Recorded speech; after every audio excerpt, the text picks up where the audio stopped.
let me tell you, take this off the screen, please. Take it off, Jeff. God bless you. I can see. I got such a hard time with this, bro. I don't. I got such a hard time with this, bro. Would you shut up? You know, let me go first. Stop talking. No, let me go first. Russo'sBrand.com, where the pros are the pros. I want to ask your opinion of something because you are the perfect person to answer this as, you know, the guy, who runs OVW, the guy in charge. Al, say whether it's budget cuts, whatever the case may be, say you have to release a wrestler from OVW. Yeah. Okay. Literally hours later, the wrestler goes online on social media and literally cuts a promo where he is crying, literally crying, real tears crying about being released. Yeah. You watching that promo. Uh-huh. How do you take that promo? Well, I would empathize, with the fact that he probably is disappointed and upset. I would empathize. I don't know if I would necessarily, I hate to say this and it'll sound horrible, but I don't think I would sympathize with it because it's just the nature of the very beast that you're in. Whenever you get a run, everybody, gets a run in a company. And it's not a matter of if, it's a matter of when that run will come to an end. The granted circumstances and things are different now than what they were, but they still operate exactly the same, unfortunately. And they're different in the sense that we had multiple regional offices that when your run came to an end in a particular area, you could then go and try and get yourself booked to continue to make a living elsewhere. And if you had utilized your time in that previous office, you had made yourself into an attraction, some kind of draw, and you hopefully reached out to other areas, and built an audience or an anticipation of your arrival. And you would go to those different places and you'd have a run. Say, for instance, you started in for the original Chic in Ohio. And then your run comes to an end. They don't have anything for you. I mean, because you're a product, and a product always has a shelf life. And it's not because you're not good. It's not because it's just that they don't have, you've gone as far as you can go, So now what do we do? Well, either you got to go away.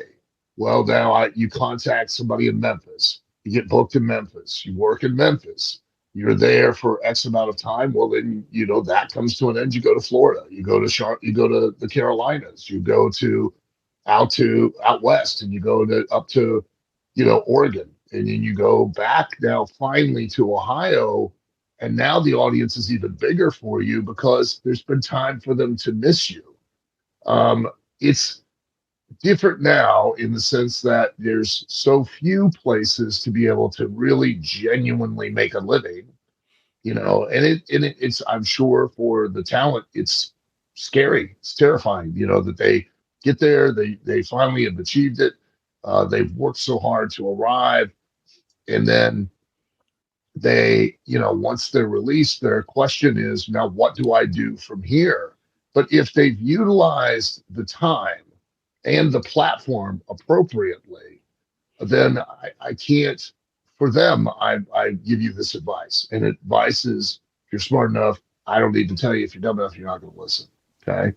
If you've used that incredible platform that WWE is, and you've used it to the fullest extent that you can, well, now your career does not have to come to an end.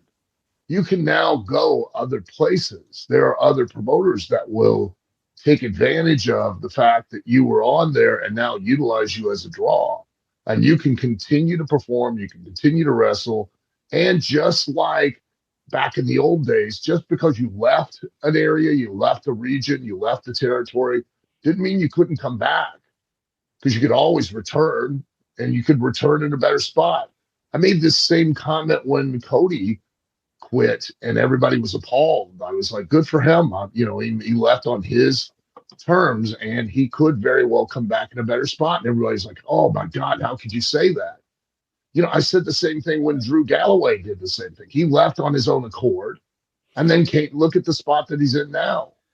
You have to sometimes, you can't stay places because you get pigeonholed, and you've got to go other places, get new experiences, reinvent yourself, and potentially come back and put yourself in a better position, in a better spot.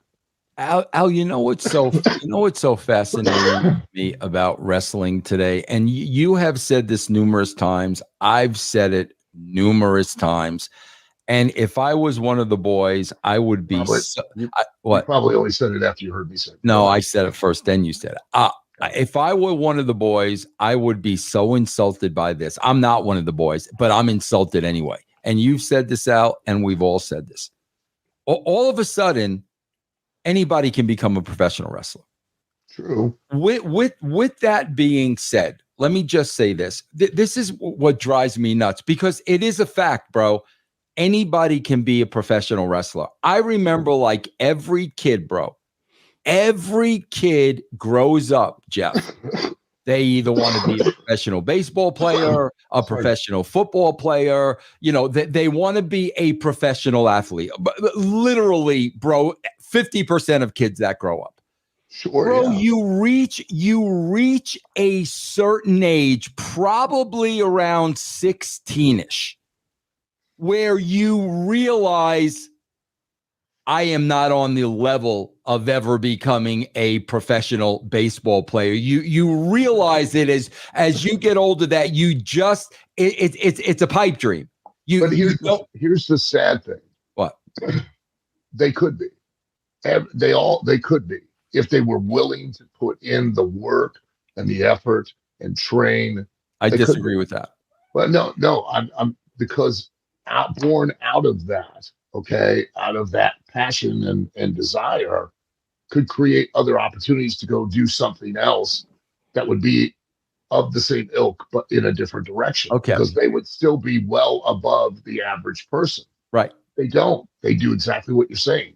They get to a point where they're 16, and then they just go, well, no, it's not going to happen for me. And they just give up. Yeah. Well, listen, I got to the point when I was 16, and I continued to play on, but I wasn't stupid enough to think that my skills could ever be that of a Major League Baseball player. I was very realistic. However, that was a smart decision. Yeah. However, since anybody can become a wrestler now, and it's been proven time and time again, everyone thinks they can be a wrestler. So what I'm talking about, bro, is this guy was released, Cameron Grimes. Trevor Lee, yeah. Yeah. Goes on YouTube and is crying about how my dream, my this, my that. I don't mean to be Joe Hardass, but, right. Bro, with all due respect, just because you have a dream doesn't mean that dream's going to come true. If you have a dream, bro, listen, bro, the odds of you seeing a dream through are freaking nil.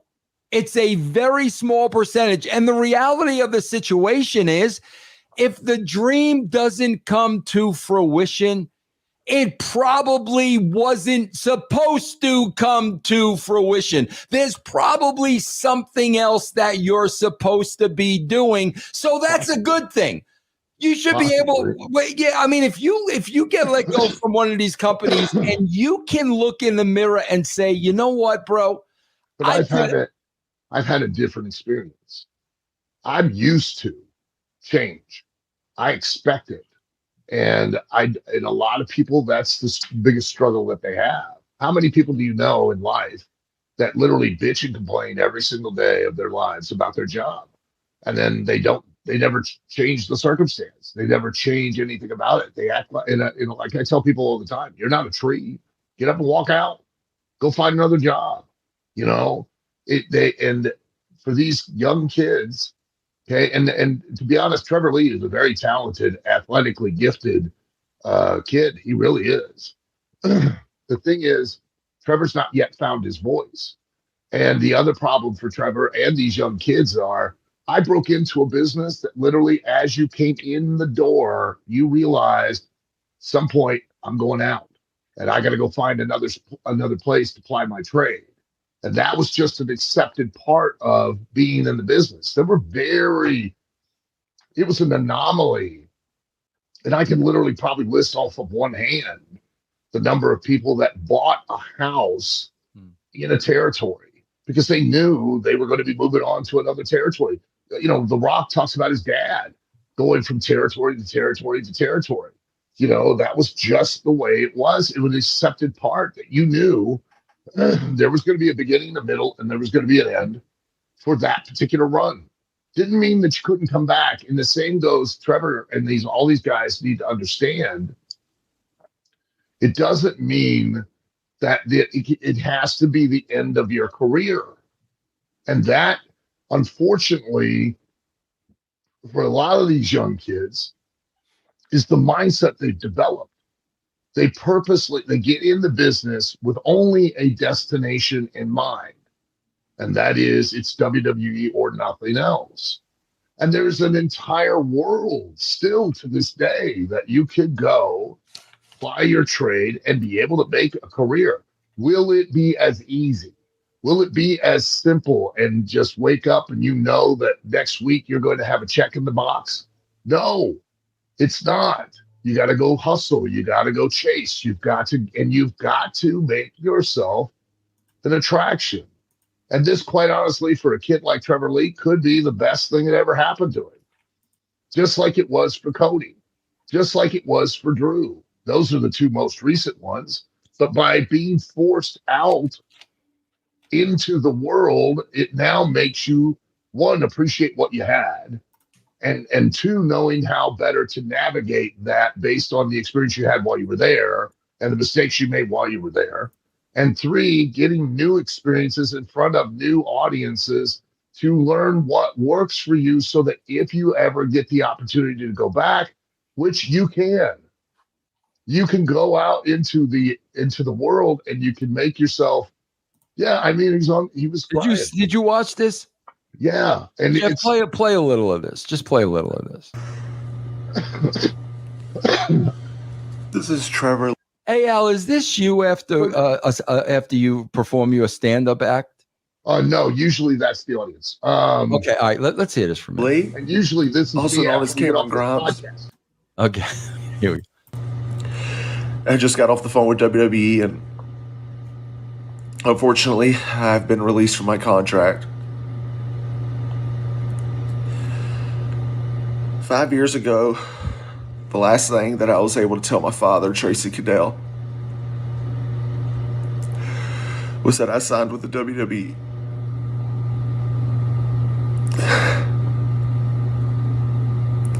I loved working here. I loved working at the WWE. I want to thank absolutely everybody that's helped me. I swear to God, Al, people can hate me for this. I got such a hard time watching it. I really do, you bro. bury yourself further. I really do. Let me tell you, take this off the screen, please. Merry Christmas. Take it off, Jeff. God.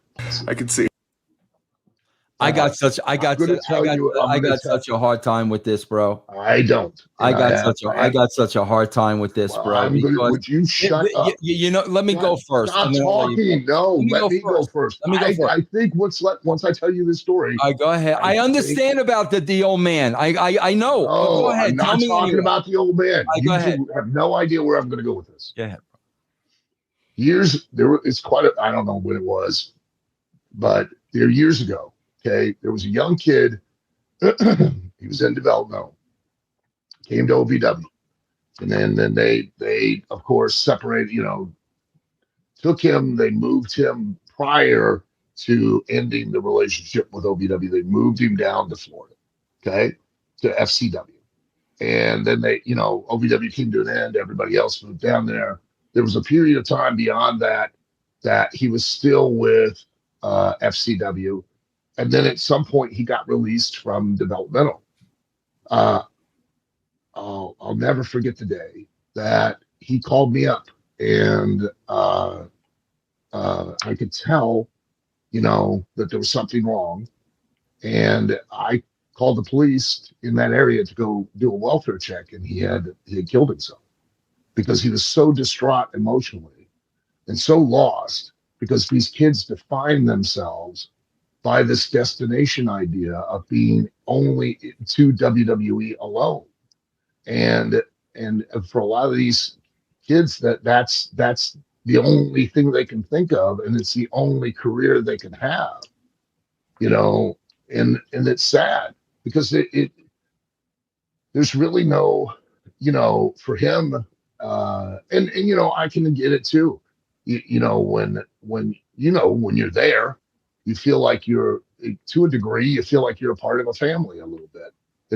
Very dysfunctional family, and for quite a long time, I was completely, for whatever reason, ostracized, and you feel cut off. You feel like, you're on the outside of the house looking in. And then, when I went back to Philadelphia, I mean, there was kind of a feeling of like, well, geez, it was nice to be welcomed back for a change, you know? So I can see for these young kids, they think it's the end of the world, and the other problem is if you listen to him, he's talking about working there and, thinking it's a job, and it's not. It's a part and it's a piece of his overall career that he could then parlay into so many other opportunities that could eventually bring him back. But they just don't take that attitude. And a lot of them take that, it affects them so deeply, like, that kid that took his own life, What's up, Brand? This is Jeff Lane inviting you to come hang out with me over on Twitch. I'm live several nights a week playing games, classic and new, currently going through Final Fantasy VII Rebirth, the new Contra game, and more. So check me out, Jeff Lane 22 on Twitch. Pick up Mike Durbin's Conan action figure, bro. Look how beautiful this thing is. I freaking love the packaging, man. Look at this. MikeDurbin.com, guys. Help Mike out, man. This is a beautiful action figure, bro. Beautiful. MikeDurbin.com.